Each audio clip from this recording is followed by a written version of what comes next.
And now it's time for us to discuss more of these headlines and simple keywords with Adam joining us via Zoom. Good morning, Adam. Good morning and happy hump day. Happy Wednesday indeed. Anything special for you on this Wednesday? It's World Theatre Day today, actually. You're kidding. You know what? They might need a little bit of boost. It never did bounce back from the pandemic, did it? Yeah. I mean, you do get a lot of good plays here in Korea, musicals. So, yeah, for anyone listening. That theater, not movie theaters? No, yeah, okay. That theatre. Okay, just for clarifying. Movies are picking up slightly, though, but... yeah. Not as many good ones. The variety is lacking a little bit compared to previous days, I must say, the cinema. But yes, in terms of the stage theatre, yeah, it's World Theatre Day. So if you're up for a play or a musical, why not book one? I don't know what I'm saying. Happy World Theatre Day. All right, let's get started with keyword news. We have many headlines to cover as always, starting with the ongoing medical strike. Our first keyword of the day. New KMA chief. So the Korean Medical Association has elected a new president who is expected to lead a strong protest against the government's plan to raise medical school admissions. This comes as medical professors are resigning en masse, leading to concerns of a prolonged medical vacuum. This is while the government says they can't back down with the quota. So the contingency to sit down, there is no middle ground. What's the latest? Yeah, so the election of this new president, Im Young-taeg, who's the head of the Korean Pediatric Association, isn't really going to make much difference, is what a lot of pundits and watchers are saying.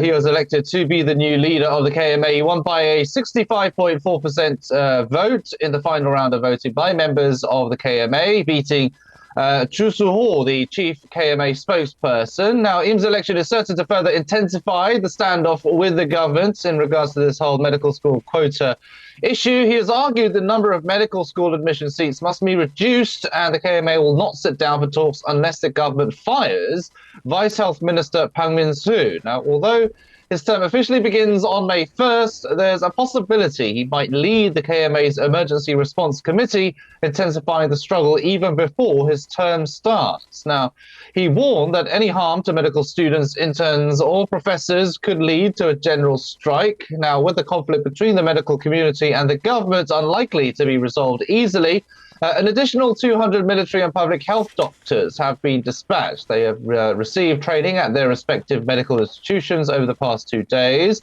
That brings a total of more than 400 military and public health doctors now working in the field to replace those on strike and fill in the medical vacuum. The government plans to support these military and public health doctors with special activity funds and overtime allowances if they work on weekends or nights. But the medical vacuum is expected to persist as medical professors join residents and medical students who are on strike as well. Professors at Cathay University School of Medicine are scheduled to discuss a timeline for submitting resignations today. Professors at Cheonan University School of Medicine are expected to submit their resignations today as well. Professors at Sungkyunkwan University School of Medicine plan to submit their resignations on the 28th. Now, meanwhile, Prime Minister Han Duck-soo did meet with people from the medical and education fields at Seoul National University Hospital. He said the government had trouble sharing its true intentions with doctors because there wasn't an official way to talk to them. And he said he hopes the meeting that he took part in will start a good conversation between the government and doctors going forward. So, yeah, I mean, both sides are open to talk, but they're attaching a lot of conditions to these talks, and they're pretty adamant on their respective stances. So what good will come about these talks, if they do happen, is the question now, but we'll have to see. All right. So it seems the medical community wants the quota to be scrapped before they even start negotiating, start from scratch, essentially. The government, at least the ministers, especially of education and health, are getting together to try to see if there's some wiggle room there.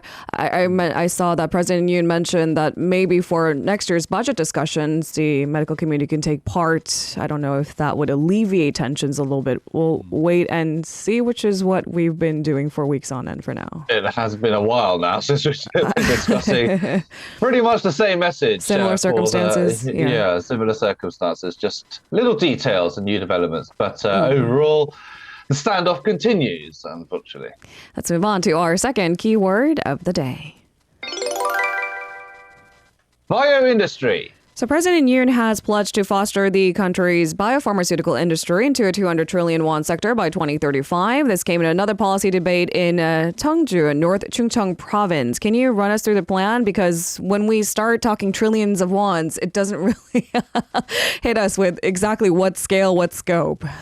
Right. It is certainly a substantive number. A lot of an ambitious kind of goal, to say the least. Now, Yoon said this will be done through an increase in the government budget allocation for research and development, something we'll get onto in our next keywords. Now, he vowed to foster North Chungcheon into a leading base for the bio industry. He said the existing advanced medical complex in Osong will be fostered into the Korean equivalent of the Boston cluster, where hundreds of academic institutions and startups have been established for bio research. He pledged to expand support for the so-called K-Bio Square in the city of Cheongju to accommodate not only bio firms and institutions, but also related accounting and legal services. Now, it is expected to play a central role in the expansion of the Osong complex. Now, Yoon believes it will generate an added value of 2.1 trillion won and 29,000 jobs. And he also promised support for challenging and innovative research. He also pledged tax incentives and regulatory improvements to facilitate the rapid market launch of innovative technologies. The government will also support R&D projects dedicated to securing core technology that will solve a diverse range of problems related to climate change, food shortages, as well as contagious diseases. Personalized treatment for illnesses like cancer will also get a boost from AI-powered bio projects. Furthermore, separately, Yoon committed to improving North Chungcheong's tourism and transportation infrastructure as well. That's something of a common kind of pledge that he's been making of areas outside of the capital area. But a bio industry cluster is the main focus of Cheongju and North Chungcheong province. All right, we'll wait and see. And as you mentioned earlier, the government budget allocation, what's in the works? We move on to our third keyword of the day. Budget plan. We start planning really early, don't we? Plans for next year's government budget have been announced. Tell us more. Yeah, the reason probably for that early kind of announcement and kind of guidelines and plans is because budgets are always contentious? Divisive? Contentious, to say the least. Yes. Politicized, divisive. Those are good words to describe it. Yes, indeed. It's tricky. Yeah, getting it out early and trying to find a middle ground as the year goes by is what usually happens when it comes to budgets. And next year's one, according to the government anyway, will focus on research and development, addressing low birth rates and expanding essential and regional healthcare. Now, while keeping an eye on the sound fiscal management, the increase in total spending for next year's budget will be limited as it was with this year. This year's budget already saw a modest increase of only about 2.8% from last year. And next year's total expenditure is expected to increase by less than 5%, possibly reaching around 680 to 690 trillion won. R&D was added back as a primary governmental spending focus following strong backlash from the scientific field over exclusion this year. Now, the government seeks to increase the budget for R&D investment in advanced technologies, especially such as AI, bio and quantum sectors. Strengthening welfare programs for vulnerable groups will also be a focus for next year. The government plans to spend more to support child rearing and education, as well as ensure gender equality to boost the birth rate as well. Now, government ministries and agencies will use the guidelines to draw up their spending plans by the end of May, which will be submitted to the National Assembly by September 2nd after consulting with various entities and bodies and receiving public input as well. So we'll have to see how much opposition it will face from the Democratic Party, of which there's probably going to be a lot, but there you have it. Those are the plans. It's more focused on R&D. So R&D is making a comeback for next year. Okay, and as we move on to our fourth keyword, South Korea to mark a somber occasion. This is our next keyword. Remembering Cheonan. So the Navy held a remembrance ceremony yesterday for sailors who were killed during the 2010 sinking of the Cheonan warship by a North Korean torpedo attack. Yes, this attack killed 46 sailors, while 55 others were rescued. The ceremony took place on the 14th anniversary of the attack at the Second Fleet in Pyeongtaek. It was attended by bereaved family members and sailors who survived the incident, as well as other related officials. The participants toured the salvaged warship as well on display at the unit, as well as the new Cheonan frigate, which entered into service last year. Defense Minister Cheonan called for defending the Western Sea border against enemy threats. He said North Korea is claiming the Northern Limit Line as a ghost line without legal grounds and is continuously trying to nullify it. He was speaking during phone talks with the commanding officer of the new frigate, Park Yun-soo. Park, in response, vowed to avenge the sailors of the Cheonan warship if the enemy undertook a provocation. Now, Park actually served on the previous warship. He is a survivor of the 2010 attack, and he'll be commanding the new warship as well of the same name. So, yes, it is a dark day of Korean history, and yes, so there was a remembrance ceremony to mark the occasion. 14th anniversary of the sinking of the Cheonan warship. Let's move on to our fifth keyword of the day. Talks ruled out. So a tense exchange of words between the two Koreas ensued during a UN conference on disarmament. You want to talk about no middle ground? I think this is another place of discussion. Run us through what was said. Yeah, so it seems like, anyway, according to reports, one of those, awkward moments where everyone sat around the dinner table and only two people are arguing while all the others listen kind of affair. South Korea, but alongside countries like the US, UK, France, Japan, and Ukraine, criticized North Korea for its illegal military actions. North Korea retorted by stating it has no interest in talking with South Korea. Seoul expressed disappointment and encouraged Pyongyang to pay attention to the global community, urging for dialogue. The conference saw these nations condemning the North for violating UNSC resolutions by continuing its nuclear and missile activities. North Korea's representative, Chu Yong-chol, strongly rejected these resolutions and emphasized the necessity of enhancing the regime's military nuclear capabilities. South Korea criticized North Korea for ignoring international law, with the South Korean representative Kim Il-hun reminding that UNSC resolutions are not fabricated but legally binding for all UN member states according to the UN Charter.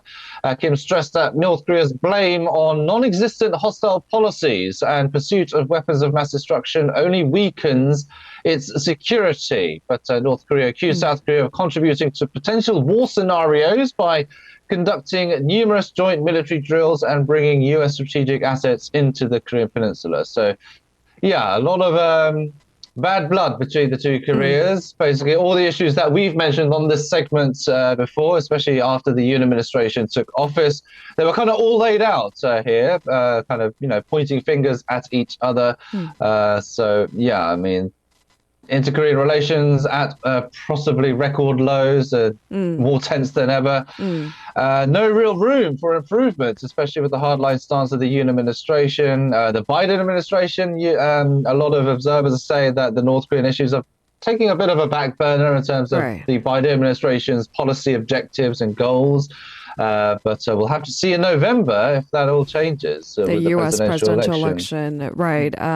Polls indicate for now, it seems that Trump is likely to win. That's several different polls, but it's, projected to be a close race. And November in political calendar, from what I understand, is months and months and months and months away.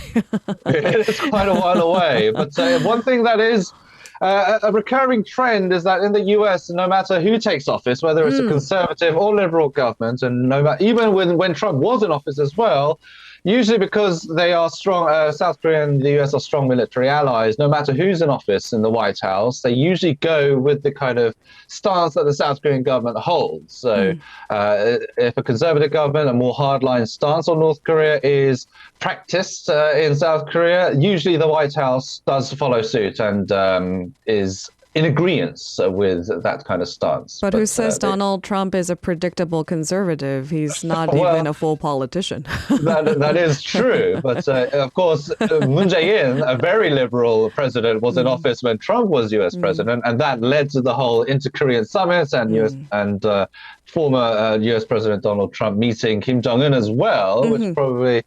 but since that happened, maybe he might want to continue with that when the Yoon administration is in office. So will he change his stance? Will he want to kind of get that peace policy in place again and pressure South Korea to do so? It remains to be seen. But of course, that is, of course, if he is elected. So this is all in hindsight. And speculations, I suppose. For now, anyway. Thank you so much, Arirang, for detailed coverage. Appreciate it.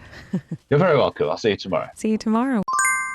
If you're listening to our program using the podcast service, just a reminder that we do go live Monday through Friday, 7 a.m. Korea Standard Time. So tune in and help us make the show more informative by giving us your input.